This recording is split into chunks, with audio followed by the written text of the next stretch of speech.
પાણી એક સમસ્યા. એ માત્ર એક ગામ, શહેર કે રાજ્યની નથી, મનુષ્ય માત્રની છે. દુષ્કાળ, વરસાદી પાણીના સંગ્રહનો અભાવ, પાણીનું ખેંચાણ, જંગલનો નાશ, ઔદ્યોગિકરણ, ખેતીમાં પાણીના ઉપયોગની પદ્ધતિની અજ્ઞાનતા, થતો બગાડ જેવા અનેક કુદરતી કે કૃત્રિમ કારણોથી ભૂગર્ભમાં પાણી ખૂટી રહ્યા છે. નદી, નાળા, કુવા, તળાવ સુકાઈ રહ્યા છે. લીલી છમ ધરા ઉજ્જળ રણ પ્રદેશ બની રહી છે. પ્રશ્ન ચિહ્ન. પુરુષ, સ્ત્રી કે બાળકો નહીં, પશુ પંખીઓના મુખ પર પણ નિરાશાનું પ્રશ્ન ચિહ્ન દેખાય છે. આ છે ભાવનગરના ખોપાળા ગામના વતની અને હીરા ઉદ્યોગ સાથે સંકળાયેલા શ્રી મથુરભાઈ સવાણી, જેમને ખોપાળા ગામના યુવાનો, ખેડૂતો, ગ્રામજનોને એકઠા કરી પાણીની સમસ્યાનો કાયમી ઉકેલ લાવવા જળ સંચય યોજના તૈયાર કરી ને મૂળ ખોપાળાના જ પણ હાલ સુરત સહિત અન્ય શહેરમાં કાર્યરત એવા ઉદ્યોગપતિઓના સાથ સહકારથી ચેક ડેમો બનાવવાનો નિર્ધાર કર્યો. 1998 શ્રી મથુરભાઈ સવાણીની પ્રેરણા, પ્રયત્નને ગામ લોકોના સાથ સહકારથી તે સમયના માનનીય મુખ્યમંત્રી શ્રી કેશુભાઈ પટેલના વરદ હસ્તે ખોપાળામાં ચેક ડેમોનું ખાતમુહૂર્ત થયું ને માત્ર 6 મહિનાના ટૂંકા ગાળામાં ખોપાળાના સીમાડા સુધી 200 ચેક ડેમો અને 10 તળાવનું નિર્માણ કાર્ય પૂર્ણ થઈ ગયું. આ એક અદ્ભુત અને અનુકરણીય ઘટના હતી. એક ગામમાં જળ સંચય માટે થયેલું આ કાર્ય ભારતના ઇતિહાસમાં પ્રથમવાર થયું. મોસમના પહેલા વરસાદમાં ચેક ડેમો, તળાવ ભરાવા લાગ્યા. ગામના 550 જેટલા કુવા પાણીથી છલકાવા લાગ્યા. ગામ લોકોના હૈયામાં આનંદનો મહાસાગર ઉછળતો હતો. પણ આ એક શરૂઆત હતી. આ સફળતાને સૌરાષ્ટ્રના અન્ય ગામોમાં પહોંચાડવા એક સંગઠન ટ્રસ્ટની રચના કરવામાં આવી, સૌરાષ્ટ્ર જલધારા ટ્રસ્ટ, જેના કર્મવીરો, કાર્યકરો અને ટ્રસ્ટીઓ સર્વશ્રી મથુરભાઈ સવાણી, રાજેશભાઈ મહેતા, એસપી શાહ, ગોવિંદભાઈ ધોળકિયા, વીએસ લખાણી, કિશોરભાઈ માલદાર, મંજીભાઈ રૂડાભાઈ, નાગજીભાઈ પટેલ, ગગજીભાઈ સુતરિયા, ધીરુભાઈ કોટડિયા, વીડી વઘાસિયા, શામજીભાઈ કેવડિયા, લાલજીભાઈ તુલસીભાઈ, હંસરાજભાઈ ગોંડલિયા, કેશુભાઈ ગોટી, એસ કે ગઢિયા, ડોક્ટર જીવી કળથિયા, વલ્લભભાઈ શેટા, બાબુભાઈ વાઘાણી, હરદેવસિંહ જાડેજા, ભૂપતભાઈ ગાબાણી, બાબુભાઈ ગુજરાતી, કુંવરજીભાઈ સવાણી, પાંચાભાઈ સાકરિયા, બાબુભાઈ લોંગ, જીવણભાઈ ભૂંગાણી, હસમુખભાઈ અકબરી, પોપટભાઈ ઇટાલિયા, પોપટભાઈ કેવડિયા, એલ કોપાણી, મંજીભાઈ મુખી, નાનુભાઈ વાનાણી, ચંદુભાઈ ગાબાણી, મણિભાઈ કાકડિયા, બાબુભાઈ જેબલિયા, ઘનશ્યામભાઈ સવાણી, મહેન્દ્રભાઈ સવાણી. આ ટ્રસ્ટ માત્ર ટ્રસ્ટ નહોતું, એક વિશ્વાસ હતો. પાણી બચાવ અભિયાનની ઝુંબેશનો વિશ્વાસ. 1999 ભાવનગર જિલ્લાના ભીમડાદ ગામથી ભાદ્રોડ સુધીની પદયાત્રા.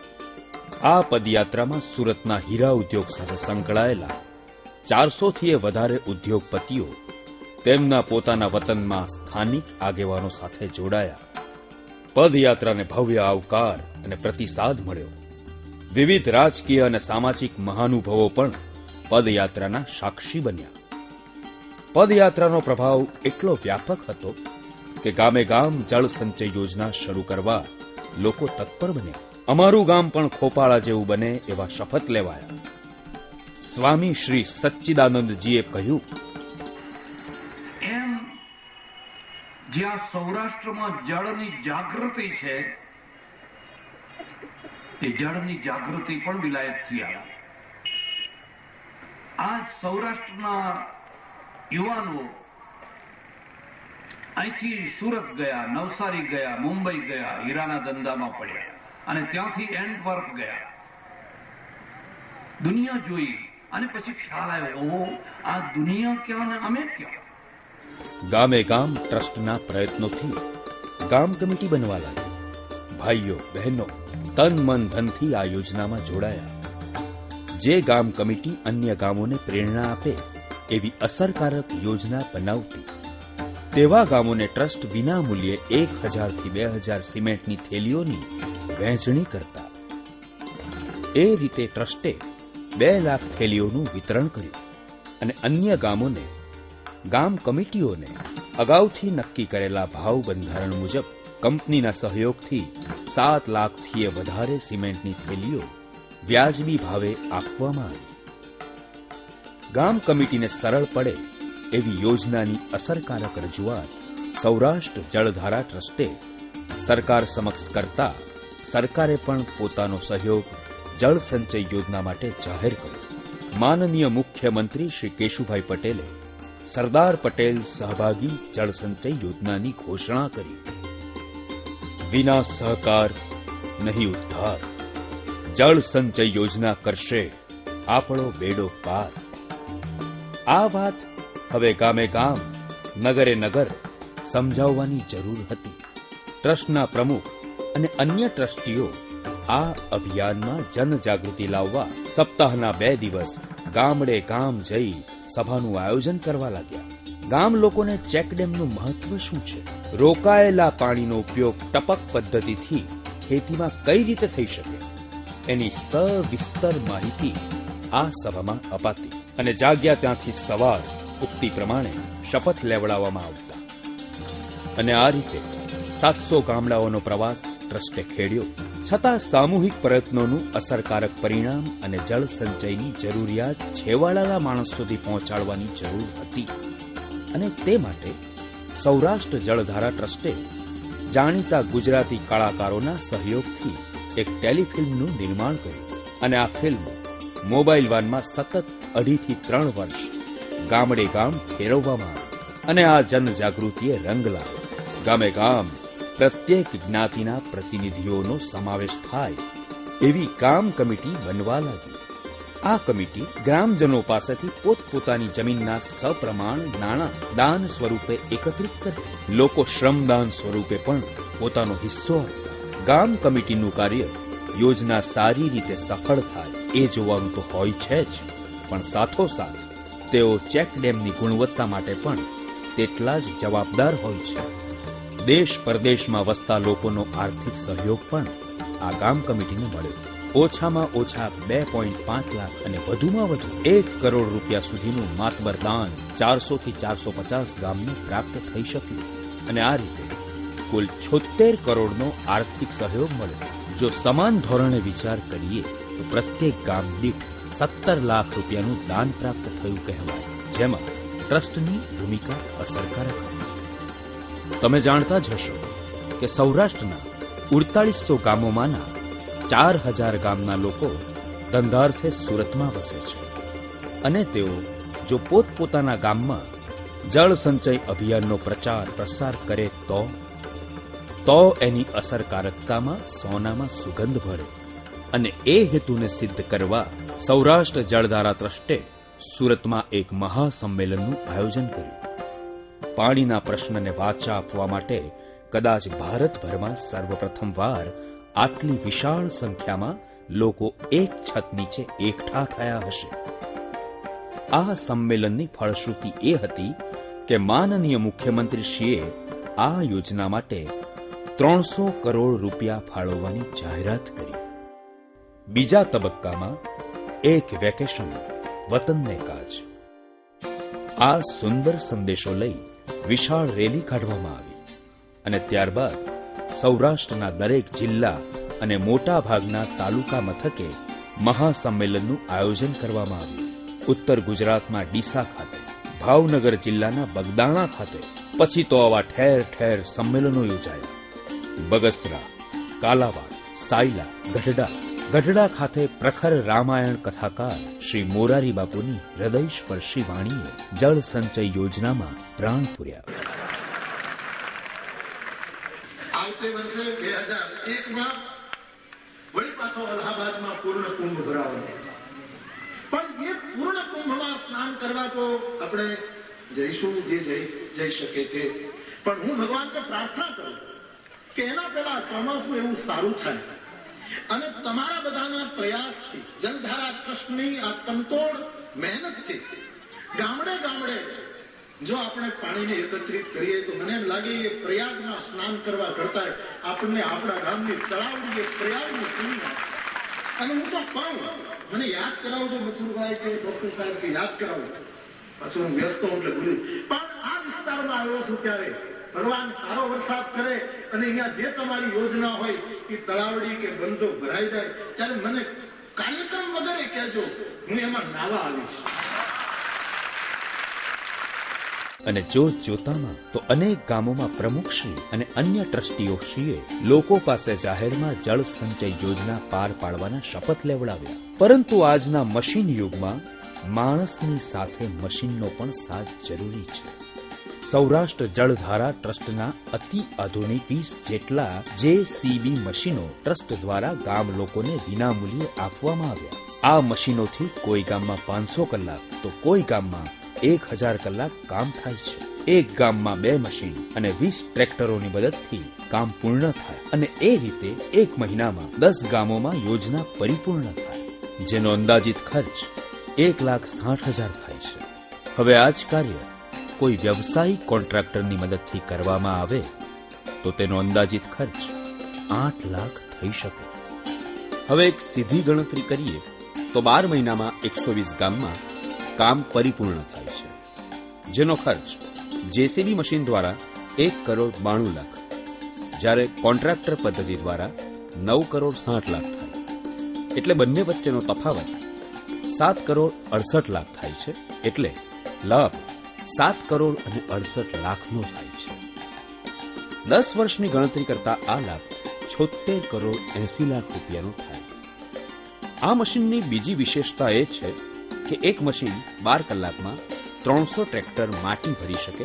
આમ 20 મશીનો એક દિવસમાં 6,000 ટ્રેક્ટર માટી ભરી શકે. એક વર્ષમાં આ મશીનો દ્વારા 12 લાખ ટ્રેક્ટર માટી કાઢવામાં આવે છે, જેમાં વરસાદી પાણીનો સંગ્રહ 17,28,00,000 ઘન ફૂટ થઈ શકે છે. ટૂંકમાં અધધ પાણી દરિયામાં જતું રોકાય છે. જે પાણી જમીનમાં ઉતરવાથી કુવા તળાવની સપાટી ઊંચી આવે છે ને એ પાણીના ઉપયોગથી 19,000 એકર જમીનમાં પિયત થઈ શકે છે. અંદાજે 9,80,00,000 રૂપિયાનું ખેત ઉત્પાદન આ પાણી આપી શકે છે. અને મિત્રો, આ મહેનત, આ ખર્ચ માત્ર એક વાર, અને એનો લાભ વર્ષો વર્ષ વારંવાર. શ્રદ્ધા જ લઈ જશે મને મંઝિલ સુધી. અને આમ પણ ગીતામાં ક્યાં શ્રી કૃષ્ણના હસ્તાક્ષર છે? 2001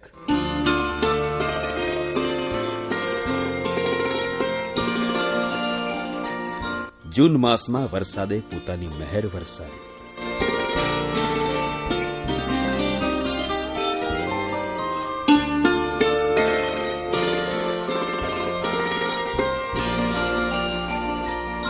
અનેક ગામમાં ચેકડેમો ભરાયા અને તેને પરિણામે સુકાયેલા કુવા તળાવમાં વર્ષો પછી પાણીનો ભેગુરો સાદ સંભળાયો.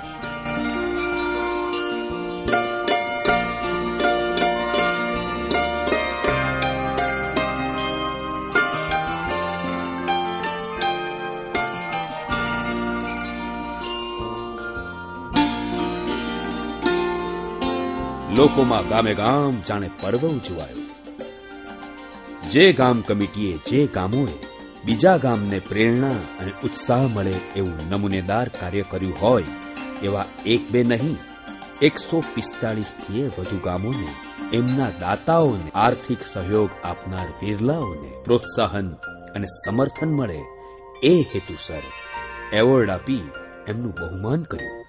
વિકળિયા સંમેલનમાં સૌરાષ્ટ્ર જળધારા ટ્રસ્ટે આ સંમેલનમાં માનનીય મુખ્યમંત્રીશ્રીએ સરદાર પટેલ સહભાગી જળ સંચય યોજના માટે વધુ 600 કરોડ આપવાની ખાતરી આપી. અને ભાઈ મથુરભાઈ એ 600 કરોડ માંગ્યા. ભાઈ મથુરભાઈ માગીને બસ આટલું જ.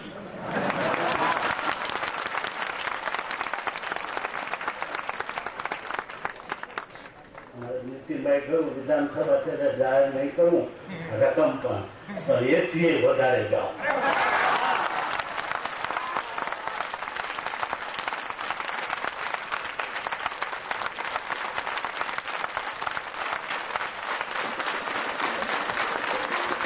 વિશ્વ વંદનીય પૂજ્ય શ્રી મોરારી બાપુએ ગઢડામાં આપેલા તેમના કોલને લાખો માનવ મેદની વચ્ચે વિકળિયા ગામના ચેકડેમમાં સ્નાન કરી પૂર્ણ કર્યો.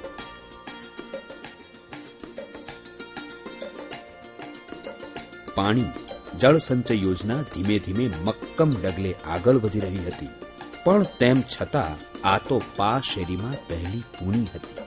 સૌરાષ્ટ્ર જલધારા ટ્રસ્ટે 2001ના અંત ભાગમાં એક ભવ્ય પદયાત્રા કાઢી. મિશન બાપુથી બાપુ સુધી પરમ પૂજ્ય વિશ્વ વંદનીય શ્રી મોરારી બાપુના જન્મસ્થાન તલ ગાજરડાથી પરમ આદરણીય રાષ્ટ્રપિતા ગાંધી બાપુના જન્મસ્થાન પોરબંદર સુધીની પદયાત્રા. આ યાત્રામાં છેલ્લા 3 વર્ષમાં પોતાના ગામમાં જળ સંગ્રહનું સંપૂર્ણ કાર્ય સફળતાપૂર્વક પાર પાડનાર જળ સંચય સમિતિના સદસ્યો જોડાયા. ટ્રસ્ટના ટ્રસ્ટીઓ અનેક અગ્રણી મોભીઓ પણ જોડાયા, જેમના પ્રસ્થાન ટાણે શ્રી મોરારી બાપુએ આશીર્વચન આપ્યા અને તલ ગાજરડાના સીમાડા સુધી વળાવવાએ આવ્યા. યાત્રાનું ભવ્ય સ્વાગત ગામોગામ એટલી અભૂતપૂર્વ રીતે થયું કે જેની કલ્પના કોઈ જ ના કરી શકે. દરેક ગામમાં મોટી સંખ્યામાં ભાઈઓ બહેનો બાળકો ઢોલ ત્રાંસા વગાડી એકઠા થતા. ગામમાં યાત્રા પહોંચે એટલે એક ભરચક સભાનું આયોજન થતું. જળ સંગ્રહના કામોનું માર્ગદર્શન અપાતું. પદયાત્રાની સફળતા એ હતી કે ગામે ગામ ચેક ડેમોના ખાતમુહૂર્ત થયા. લોકો પોતાના ગામથી 1 કિલોમીટર સુધી સાથે ચાલીને જાણે સામૈયું કરતા હોય એ રીતે યાત્રાને વિદાય આપતા. આ યાત્રા ભાવનગર, અમરેલી, જૂનાગઢ, રાજકોટ અને જામનગર જિલ્લાઓના અનેક ગામો ફરતી 15મા દિવસે પોરબંદર મુકામે પહોંચી. બાપુની જન્મભૂમિ એવા કીર્તિ મંદિરમાં તમામ યાત્રિકો પ્રખર ભાગવત કથાકાર ભાઈ શ્રી રમેશભાઈ ઓઝાના આશીર્વાદ લઈ છૂટા પડ્યા. છેલ્લા 4 વર્ષમાં સૌરાષ્ટ્ર જલધારા ટ્રસ્ટ, એમના ટ્રસ્ટીઓએ, ગામ લોકોએ, દાતાઓએ, શ્રમજીવીઓએ જે કાર્ય કર્યું જાણે એક સપનાની સેવી ઉછેરી. અનેક લોકોનો, વ્યક્તિ વિશેષોનો સાથ અને સહકાર મળ્યો. આ અભિયાનના આશ્ચર્યજનક પરિણામો આવ્યા. 30,000 ચેક ડેમો બન્યા, 5,000 જૂના તળાવ